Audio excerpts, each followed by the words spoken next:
मेरे दोस्तों, रगड़ी ले दहिया टाटी के अपार सफलता के बाद अब रगड़ी ले दहिया छानी में ना सॉरी गलती आ गए। हाँ, रगड़ी ले दहिया टाटी में टू।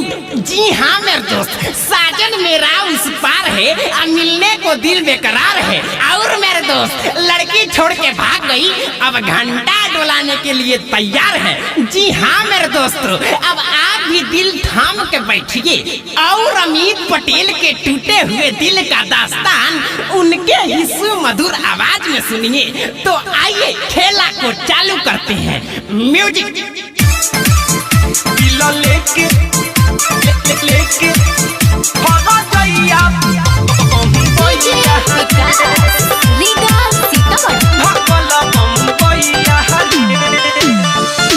दुख बायो सन का हम बताई, काम न करता बे सुई दवाई। बाबा रामदेव के मलहम लगवा दे। अरे दुख बायो सन का हम बताई, काम न करता बे सुई दवाई। बिया कोइले उघात मारी दिलावा पला तो सुना यार बारे बन के कसैया रे। अरे ये प्यास पहिलकी के जैसा नियो भाग गइल का हो। अरे तो दिल लेके हमार हर जइया भगल बम्बैया रे। दिल लेके हमार हर जइया भगल बम्बैया रे। दिल लेके हर जइया बम्बैया भगल बम्बैया रे। पहले तो धीरे धीरे हमके पटवाला सन, हमरा के प्यार करे के हो सिखवाला सन। अरे ठीक होइबो कइलस कि ना रे। पहले तो धीरे धीरे हमके पटवाला सन, हमरा के प्यार करे के हो सिखवाला सन। बोली मीठी मीठी बात कइला ससुरा बात अब कहतिया हमरा के भैया रे। छोटी छोटी बातों पे तू मुंह न खुलाया कर।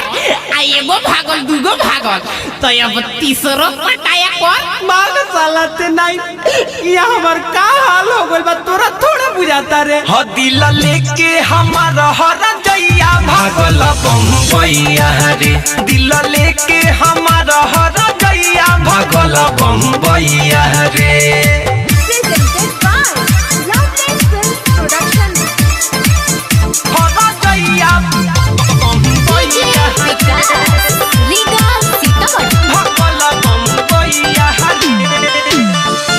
सीना के ऊपर या भीतर दुखाता, आवता याद जब तबे भभाता। अरे तो जाली लोशन लगाओ लहर कम होई।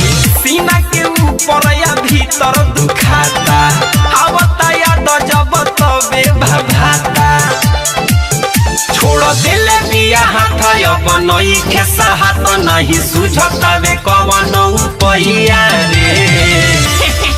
अरे मर्दे, जब जादे मुखी धरी तब पूजौल में अखड़ लियो, आ ओहू से ना होई तब पहिल के जैसन जाके टटिए रगड़ लिया। भाग साला ते नहीं, ओहू में रगड़त साला वो टूट गइल बा। ह दिल लेके हमार हर जइया भागल बम्बैया रे। दिल लेके हमार हर जइया भागल बम्बैया रे।